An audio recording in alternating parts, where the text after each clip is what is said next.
On January 1, 2010, Hugo Hernandez, a 36-year-old from Los Mochis, Mexico, was joyfully ringing in the new year with his family. But less than 24 hours later, he was abducted by Sinaloa sicarios, who tortured him, stitched his face onto a soccer ball, and dismembered his body into 7 parts. Now, there's more bone-chilling details to that story, and it's just one of 10 brutal torture methods used by Mexican sicarios that you're about to see. But be warned, these stories will send shivers down your spine. November 6, 1997, the dismembered bodies of 2 doctors, reportedly involved in a surgery that led to the death of Mexico's top drug lord, were discovered encased in concrete-filled barrels along a highway in Mexico City. If that wasn't bad enough, a third mutilated and unidentified body was found in another concrete-filled barrel the following day. Law enforcement was stunned by the revelation, but the story, as we now know, is even more harrowing than it seems. The surgery, performed on July 4, 1997, involved the facial reconstruction and liposuction of Amado Carrillo Fuentes, leader of the Juarez Cartel, a powerful drug trafficking network based in Ciudad Juarez just across the border from El Paso. Now, the entire plan was for Carrillo Fuentes to alter his identity, making him unrecognizable to authorities. It took about 8.5 hours in a room full of high-level Juarez Cartel sicarios, but somehow the surgery went disastrously wrong, leading to Fuentes' death. This enraged his sicarios, sparking a wave of violence across his syndicate's territory. Revenge killings erupted as rival faction leaders took the opportunity to settle old scores. And the doctors who botched the surgery, man, they were tortured beyond human comprehension. Law enforcement found their bodies bound, gagged, and enclosed in a 66-gallon oil drum filled with cement. Also, their fingernails had been cut out, their bodies bore burn marks, and 2 were strangled with cables, still looped around their necks, while the third had been shot. Pretty crazy, but there's more. The mystery deepened when Mariano Adan Salvati, the head of Mexico's federal drug agency, hinted that the 2 identified doctors might have deliberately caused Carrillo's death. Adan's statement came only 5 days after his agency announced it had issued arrest warrants for the doctors, implying that the deaths of these doctors would bring Carrillo's case to a close. Adan, however, offered no evidence for this claim, nor could he explain why the warrants were only issued 2 weeks after the men were reported missing. And despite the horrific details of the killings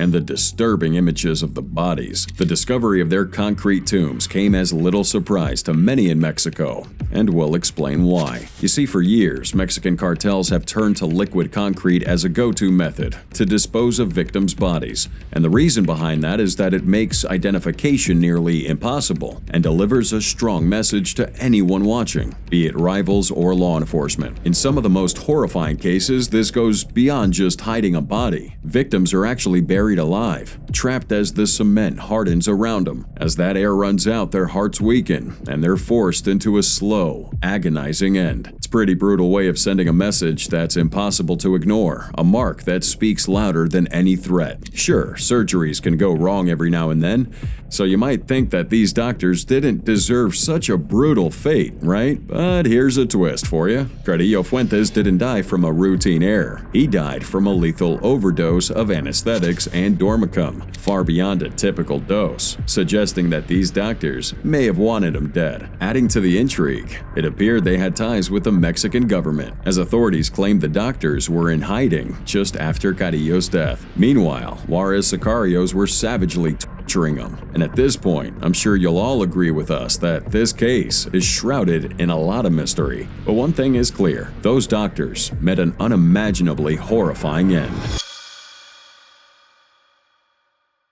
$20 million for the capture of a diabolical man.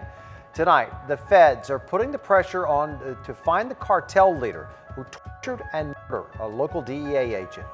José Antonio Torres Marrufo, alias el Jaguar, quien mantuvo una guerra contra el cártel de Juárez después de que se separó de esa misma organización criminal para unirse al grupo más cercano de Joaquín el Chapo Guzmán. February 7th, 1985, DEA agent Kiki Camarena was abducted in broad daylight by a group of armed men, just as he left the U.S. consulate in Guadalajara, Mexico, on his way to meet his wife for lunch. Surrounded and heavily outmatched, Camarena offered no resistance as the men led him into a waiting van. Tragically, it would be the last time anyone saw him alive. His abduction was linked to his role in this intense DEA operation, acting on intelligence provided by Camarena. Around 450 Mexican soldiers, with chopper support, raided and dismantled a massive 2,500-acre marijuana plantation in Allende, Chihuahua. Now, this plantation, known as Rancho Buffalo, had an estimated annual production value of $8 billion, and Camarena was suspected of being the key informant behind its destruction. So now, after his abduction, Camarena was taken to a residence at 881 Lope de Vega in the colonia of Ardines del Bosque, in the western section of the city of Guadalajara, owned by Mexican drug cartel boss Rafael Caro Quintero. Over a gruesome 30-hour ordeal, Camarena was subjected to extreme torture, intended for information extraction and to send a warning to U.S. authorities. The cartel's enforcers, with help from corrupt officials, interrogated him on the identities of other DEA informants and the extent of the DEA operations in Mexico. Under the guidance of Dr. Humberto Alvarez Machen, who was allegedly brought in to keep him conscious, Camarena was administered stimulants so he would endure the torture without passing out. Now, this torture included severe beatings, ribs and skull fractures, and other excruciating painful methods. Camarena's cries and desperate attempts to answer questions were reportedly recorded on tape, revealing the cruelty of this torture method. Exactly 1 month after his disappearance, agents located the remains of Special Agent Kiki Camarena about 70 miles outside of Guadalajara. Alongside him lay the body of Captain Alfredo Zavala Avelar, a Mexican pilot who had collaborated with Camarena, taking aerial photographs of Rancho Buffalo. Both men were found bound, their bodies severely beaten and riddled with gunshot wounds. Camarena had suffered devastating injuries. His jaw, nose, cheekbones, and windpipe were crushed, ribs fractured, and a power drill had been used to bore a hole into his skull. While the death of Camarena brought a major crackdown on Mexican cartels, the torture he endured can barely be compared to that of a top Sinaloa cartel enforcer, Jose Antonio Jaguar Marufo, alias the Jaguar. During El Chapo's trial, former drug dealer Edgar Galvin, who would take the stand as a witness, mentioned Jaguar's name in court. His testimony painted Jaguar as a skilled torturer, known among associates for his unrelenting violence and killer instincts. He was notorious for having no moral boundaries, and on May 7, 2010, Torres Marufo, along with Fernando Arellano Romero and Mario Iglesias Villegas,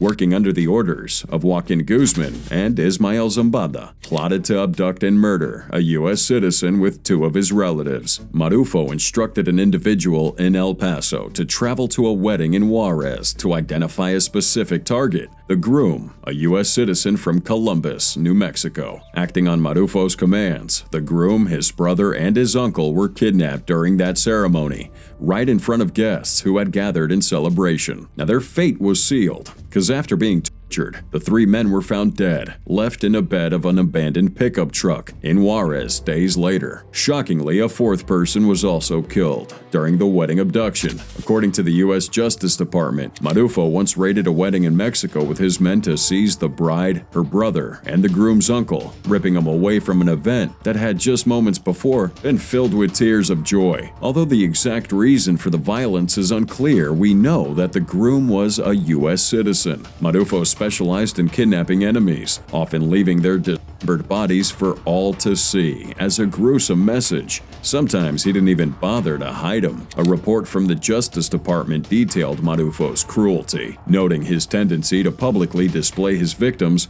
and post banners with warnings to those who dare to cross the cartel. Under Chapo's direction, captives were often interrogated and then hung out like public piñatas to instill fear. Perhaps the most chilling, though, Marufo had a hidden soundproofed room near the U.S. border, which was dubbed his murder room, where he conducted these brutal acts without fear of being heard. The room was meticulously designed with tiled floors and drains to simplify cleanup, revealing the horrifying precision with which Marufo operated.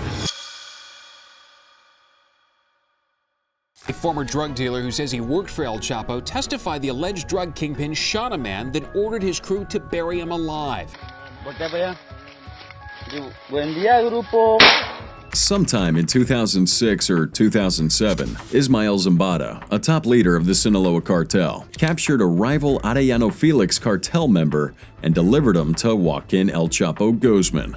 Now, Chapo was kind of displeased upon discovering that this prisoner had already been subjected to torture with a hot iron. So instead of killing the man off, El Chapo kept him alive for several days, interrogating him twice before instructing his men to dig a grave. Ultimately, Guzman shot the prisoner with a handgun and had buried him, despite the man still gasping for air. What I just narrated for you were the words of Isaias Valdez Rios, a former member of the Sinaloa cartel security team, who testified against El Chapo during Guzman's trial in New York. Now, according to Valdez's testimony, Joaquin Guzman, the infamous leader of the Mexican Sinaloa cartel, was directly involved in the brutal killings of 3 men who had been abducted by his organization, including one man that he forced his men to bury alive. Now, these men were tortured for days, and when El Chapo had had enough fun watching them suffer, he personally took the shot that killed 2 of them. And while the third was fighting for his life, El Chapo told his men to bury him like that, adding a twisted narrative to this already dark tale. But it gets darker with the story of Hugo Figueroa, who, just like we've seen already, got his brains blown out while standing in an already dug out grave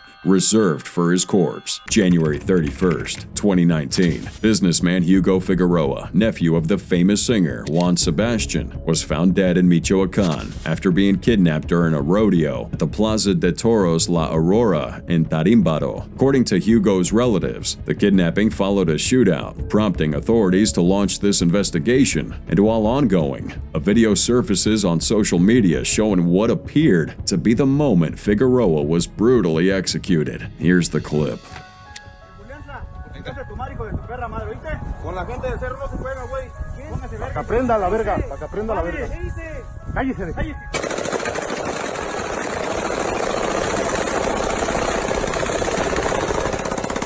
The gunmen seen in this footage are members of the criminal group La Gente del Quiero, said to have ties with Los Viagras. And although the authenticity of that video hasn't been confirmed, speculations point to Figueroa's refusal to pay the infamous floor rites as the motive for his killing.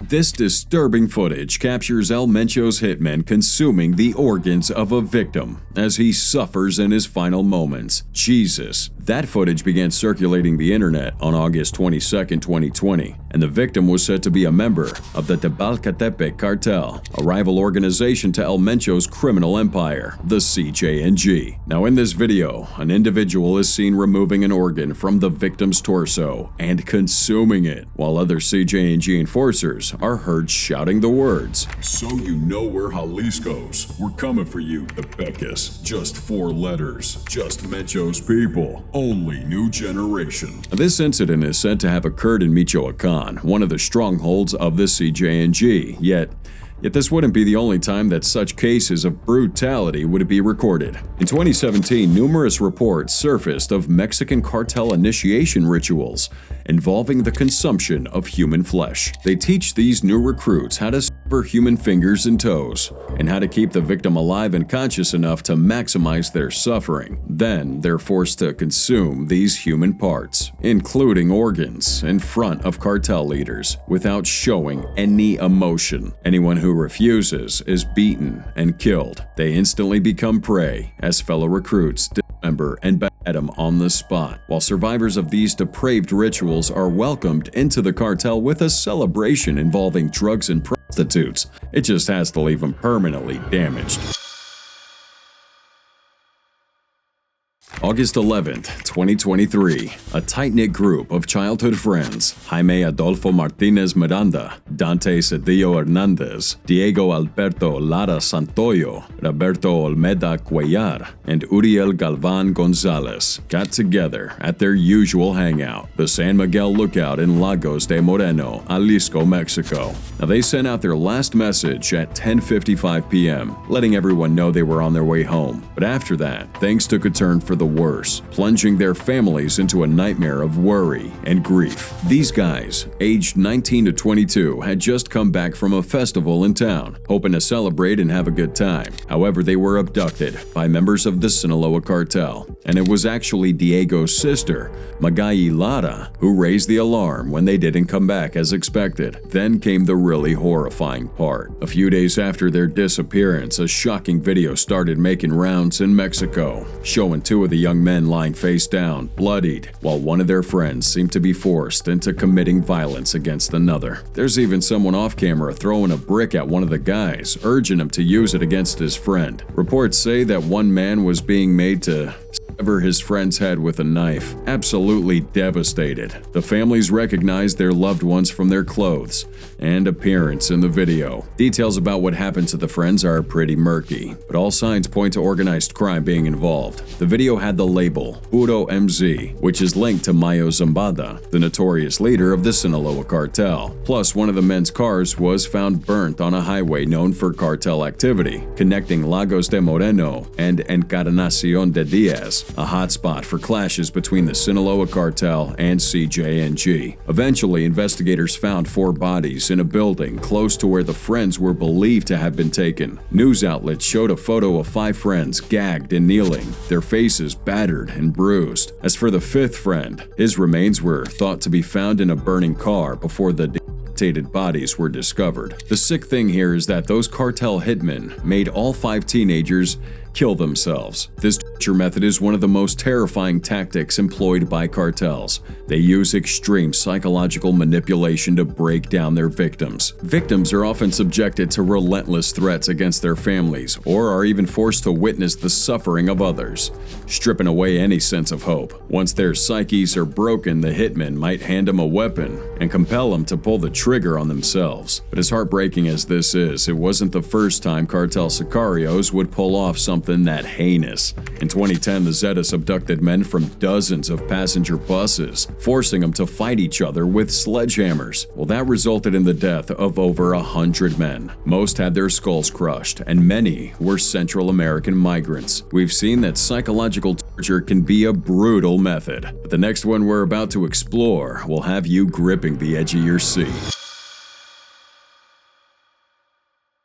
This is Felix Gámez Garcia and Barnabas Gámez Castro, 2 drug traffickers who made the fatal mistake of crossing the Sinaloa Cartel by stealing from them. Now, what followed was a fate far worse than death, captured in graphic detail on camera. Yet their terrifying ordeal is only a glimpse into the cartel's brutal use of chainsaws in murdering their enemies. The video depicted a deeply disturbing scene. Felix Garcia and Barnabas Castro sat restrained against a worn-down wall, their bare torsos exposed and hands bound behind them. It seemed that these two were working with some dangerous drug cartels. Both men admitted to working as low-level operatives and smugglers under the notorious and extremely wealthy drug lord El Chapo. But despite the immense risks, it's really hard to believe the rewards could ever be worth the dangers they faced. Barnabas revealed that the cartels paid them minimal wages, often exploiting poor, vulnerable individuals to carry out brutal, dehumanizing tasks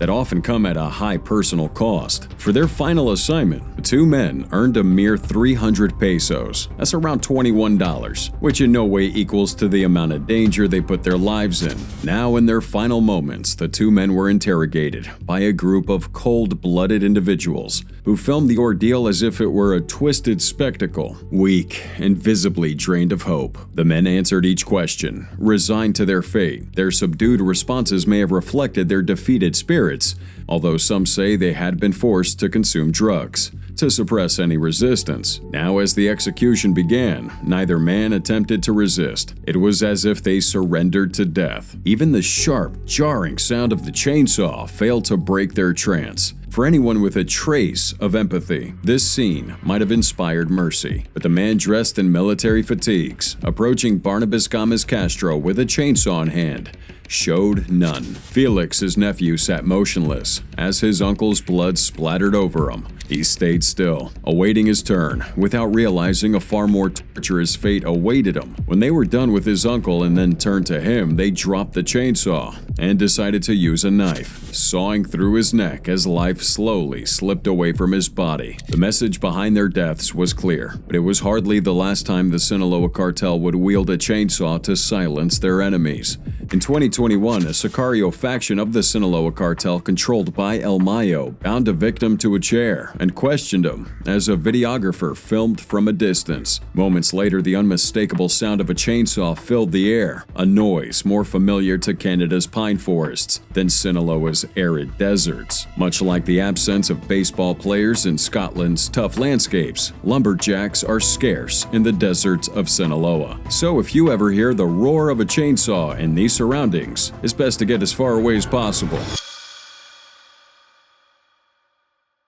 June 28, 2012, a grisly video surfaced showing sicarios of the Gulf Cartel as they interrogated and ultimately beheaded at least 3 individuals from the rival Zetas cartel. The shaky, low-quality 3-minute video showed 5 shirtless men forced to kneel, their chests marked with large black Z symbols, and surrounded by the masked members of the Gulf Cartel, wielding machetes. So one by one, each Zeta captive is prompted by an unseen voice to state his name on camera. When asked who sent them, each man responds with Z40, referring to Miguel Angel Trevino Morales, known within the Zetas as 40. Trevino, the cartel's second-in-command, was under federal indictment in Texas, with the U.S. government offering a $5 million bounty for his capture. He and his brothers were also accused of laundering drug profits through a Texas-based horse racing business. But anyway, after the captives finished speaking, the narrator coldly declared, "You're here because you came to mess with us. Pay attention, men."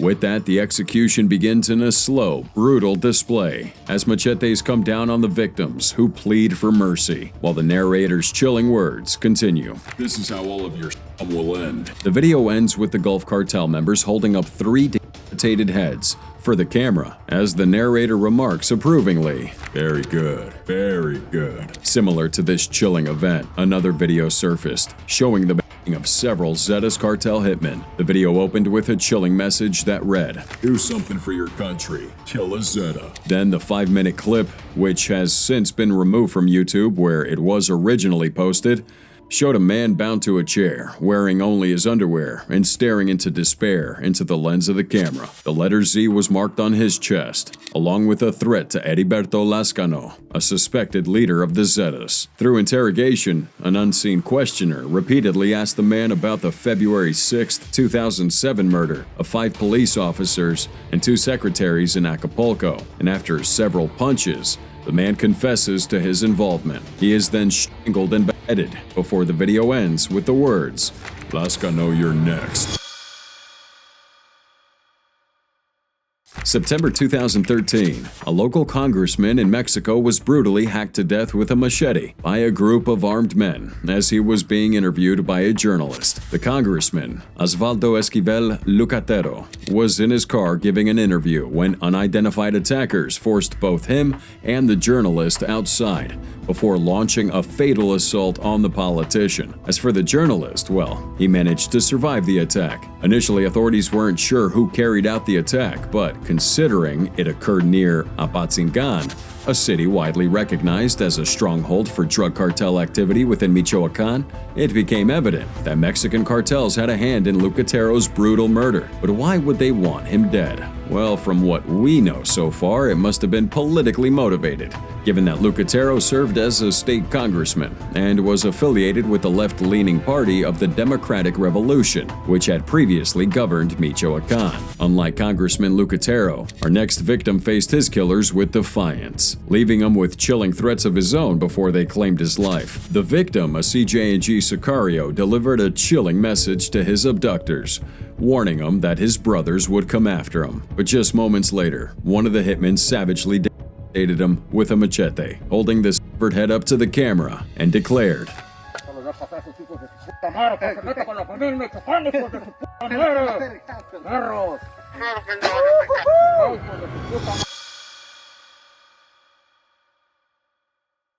According to unsealed court documents from El Chapo's 2019 trial, it is alleged that El Chapo once went as far as summoning a doctor to revive a man who had been tortured to the point of losing consciousness, only to continue the torment afterward. The court filings reveal that Guzman ordered his men to subject Israel Rincon, a rival cartel member, to horrific abuse after Rincon allegedly attempted to kill one of Guzman's sons. So in retaliation, El Chapo subjected Rincon to numerous torture methods, including electric shocks to his ear and the forcible extraction of his teeth. Even more disturbing is the fact that the entire ordeal was uploaded on YouTube, and Rincon's body was abandoned on the streets of Coyoacán. But as they say, an apple doesn't fall too far from its tree, and El Chapo's sons certainly followed in his footsteps, adopting his chilling method of electrocuting victims. While their father was locked up, Los Chapitos would inflict brutal torture on their enemies, using corkscrews, electrocution, and even hot chiles,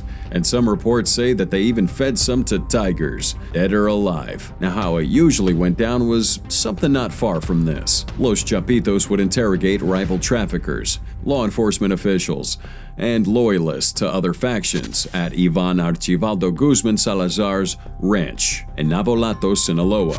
Once the information was extracted, usually through torture, victims were eliminated by the Chapitos, or on their orders at least. The remains were then scattered around the area. In one disturbing event back in 2017, Chapitos captured and killed 2 Mexican federal officers. One officer was interrogated and killed, while the other was tortured in front of El Chapo's sons by cartel enforcers known as the Ninis. For 2 hours, these hitmen reportedly drove a corkscrew into one officer's muscle, twisted it, and shoved hot chiles into it and in his nostrils before Ivan Salazar ultimately executed him. Their bodies were then abandoned near a motel close to the ranch. Additionally, Los Chapitos, who might have just been as brutal, if not even more, than their father, were known to waterboard and dismember their rivals and associates. January 2, 2010, Hugo Hernandez, a 36-year-old from Sonora, Mexico, was kidnapped amid a brutal wave of violence linked to cartels. His body was later discovered dismembered and scattered across Los Mochis in the state of Sinaloa. But the most gruesome part of the discovery was his face, skinned and stitched onto a soccer ball, left near City Hall as a public warning. Alongside his remains, a chilling note taunted, Happy New Year, because this'll be your last. Authorities suggested Hernandez's murder was a grim message aimed at rival groups, particularly the Juarez Cartel, as a show of force. But here's the thing, Hernandez's horrific case is far from unique in the context of cartel violence. Mutilation has become a brutal tool used by sicarios to send terrifying messages to rivals, authorities, and even the public. Victims have been subjected to gruesome acts like dismemberment and the removal of vital organs, often in highly public places to amplify the terror. In some cases, victims' bodies are burnt, dumped in mass graves, or even dissolved in acid to erase traces of their identity. This extreme violence, meant to instill fear, is common in cartel territories, reported in areas controlled by groups like Zetas and the CJNG. But here, the Sinaloa cartel, also known for its intense and graphic methods, was believed to be responsible for Hernandez's death. And even more shocking was law enforcement finding his torso in a plastic container, while his arms, skull, and legs were found in a box.